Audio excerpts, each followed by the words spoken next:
Good morning, Cowboys fans. The Cowboys are recently coming off a win against the crippled, defeated Raiders. This is a nice win, and there's a lot more under the surface to talk about. So, without further ado, let's get straight into the action. There was a couple key important things coming into this game. You had the return of Malik Hooker, Donovan Wilson, Overshown, and Siobhan Revel Jr. coming back. Malik Hooker from IR, Donovan Wilson an injury. Overshown was coming back from a brutal injury from last year. Siobhan Revel Jr. also came back from injury. He was a third round pick from last year, but finally able to make his debut in the Raiders game.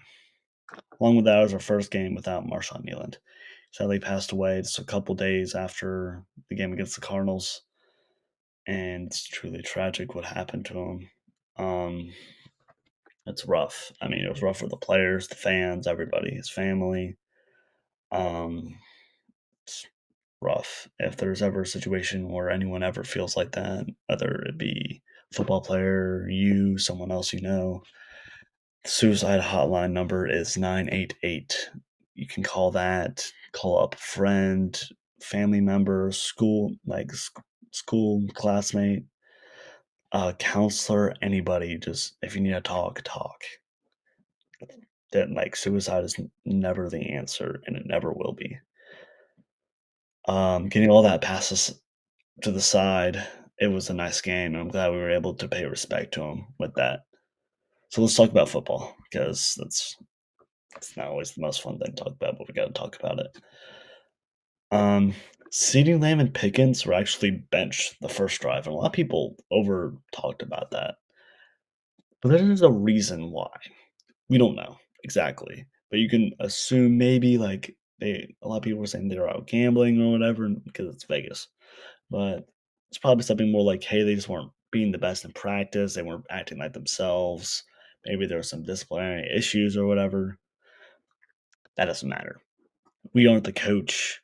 We aren't the managers. We aren't Jerry Jones. We aren't Stephen Jones. We don't know. We don't need to know. What we do know is that it didn't really affect the game. And then when they came back from that benching, dominated. We went 3-0 on the first drive. And then after that, we excelled. Extreme dominance in the pass. Dak went 25 for 33, the rounded 76 completion percentage, 4 touchdowns, 268 yards, and 138.6 QBR rating with only 1 sack. What? And that just happened to be a fumble, which kind of was a sucky play. But Max Crosby is a hell of a player, so it's bound to happen at least once. But it only happened once, so I think the O-line did pretty well. Terrence Steele only had 2 pressures on the night. 0 sacks allowed. 0. Pretty good. CeeDee Lamb and Pickens were unstoppable the entire game. Pickens, I don't know how he does it. No idea. But he just runs routes perfectly. And as soon as he gets the ball, he will go a whole other first down past the play. And there was one play where he was able to go like a whole 20 yards out. 2 guys in front of him. He was able to get past them, weave past them like a race car, and then get into the end zone. How many players do you know that do that? CeeDee Lamb might do that a couple times. Pickens is doing that 100% of the time. So he's awesome. Got to resign the guy. With CeeDee Lamb, he was pretty consistent over the game. Wasn't the best performance, but it was good. It was decent, and expect him to do more later on. Javonte Williams also had a decent game, 93 yards on 22 carries, and Malik Davis also helped out. That was a reliable second back that kept the offense moving when he wasn't there. We haven't really been getting that from Jaden Blue.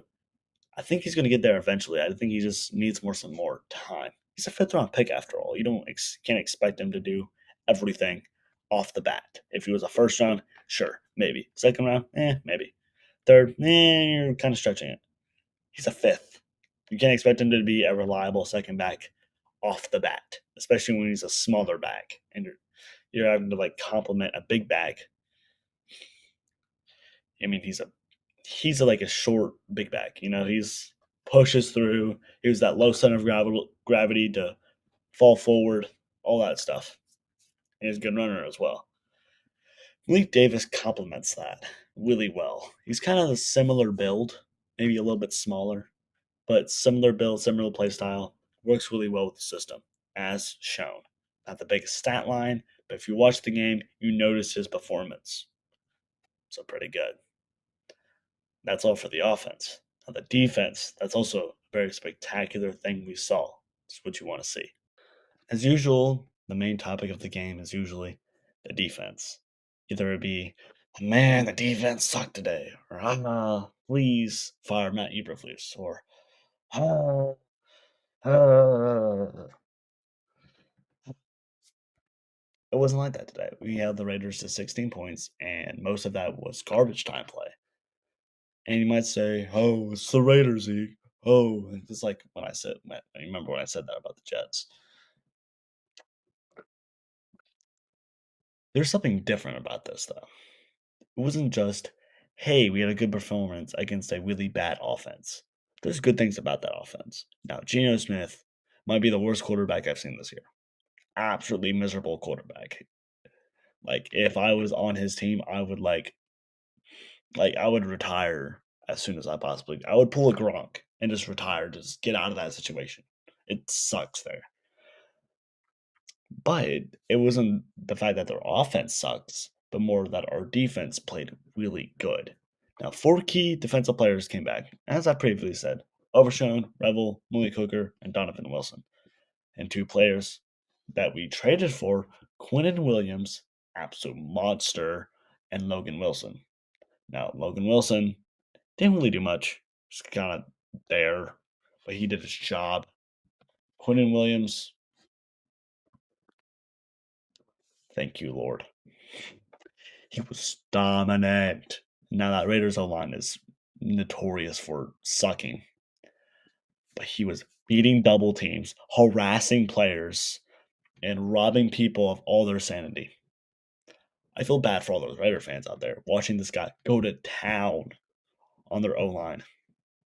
They stood zero chance. Every time they put one guy on him, that guy got crushed. It was like going up against a semi truck. And he blessed other defensive tackles and pass rushers with those glorious opportunities, one-on-one opportunities, or maybe like it's the small O lineman gets pushed away and he has to defend like three pass rushers because Quinnen Williams is taking up so much. And that creates plays, that creates sacks. And if it isn't for Quinnen, it's for the other players like Osa, Kenny Clark, which both contributed to those sacks. They played amazing. And when you have, and they've been kind of all year, but that's mainly because the rest of the defenses hasn't been performing. Now with Quinnen in that rotation, it just I don't think the league is ready for what Quinnen brings with Osa and Kenny Clark. Now that's going to be a really expensive unit, which is something we can talk about later if you want to, but that's just an amazing trio right there. Osa and Kenny Clark play amazing with that support for Quinnen. And when they play better O-lines, especially against the Eagles, they'll get plenty of chances to prove their worth, prove their value, prove that they're worth the money they're getting paid. The Eagles are missing Lane Johnson. If we play well with those defensive tackles, they are fried. Fried with that defensive tackle. The pass rushers we have to see. But there's more than just that. The linebackers, they played well. No insane playmaking or whatever, no crazy interceptions or whatever, but direction and coordination. That's what we've been missing out of the linebacker unit almost all year. And with Overshown and Logan Wilson, two guys who know what they're doing, that's kind of what you've been wanting. And it's the bare minimum, but we've been getting bottom of the barrel stuff. So we're getting middle of the barrel now. And with more opportunities to do those plays, especially against the Eagles, you're going to be seeing more. Going to be seeing more things happen, more playmaking from those linebackers. especially DeMarion Overshown, because he had a quiet day.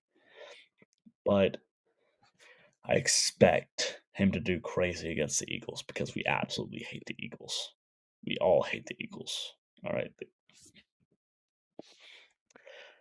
Okay, let's talk about the defensive backs. I'll make a whole other video about that, but they played a lot better. The coverages matched the players.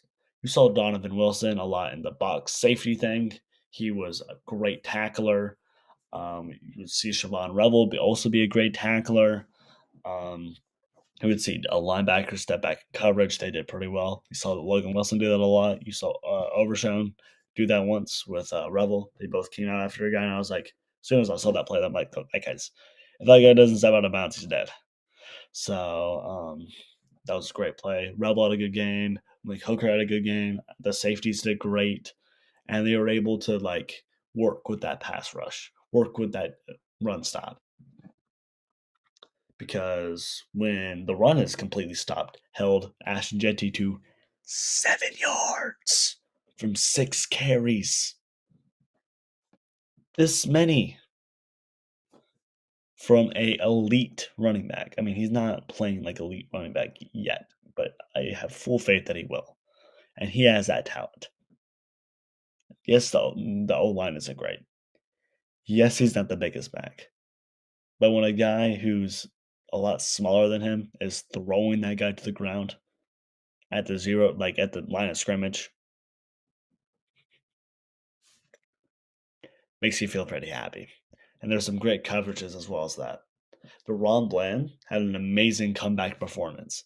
If you remember, he got absolutely toasted against the Cardinals. And I some Cardinals fans got some heat for that.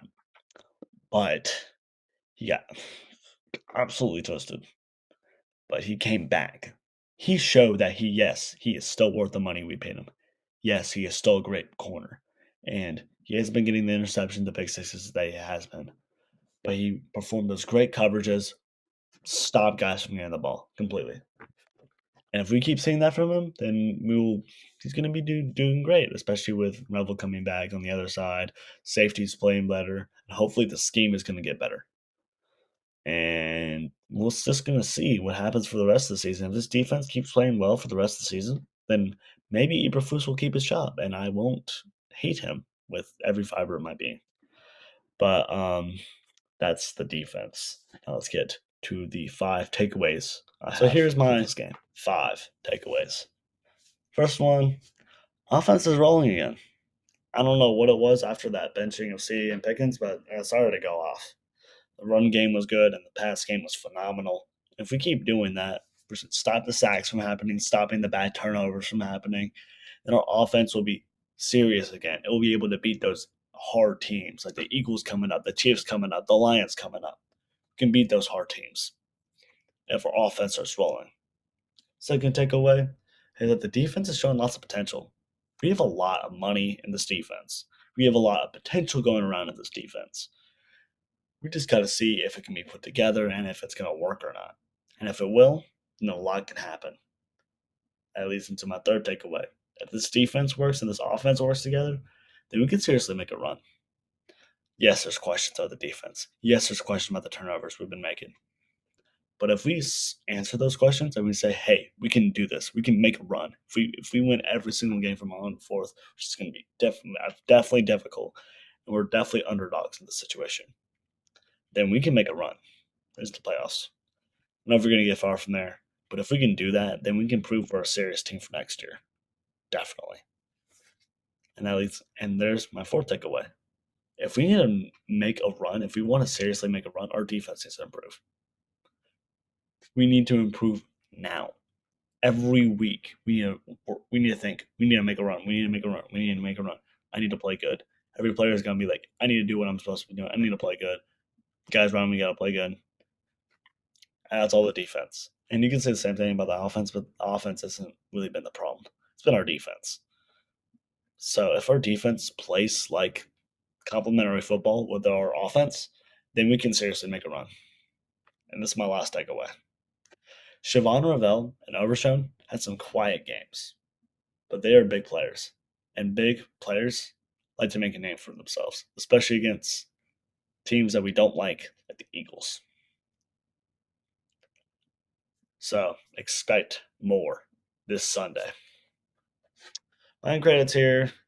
I got a DB analysis video coming out soon before the Eagles game Sunday, probably around Saturday. And that's honestly it. I love you all. Have a great day or night. Go Cowboys.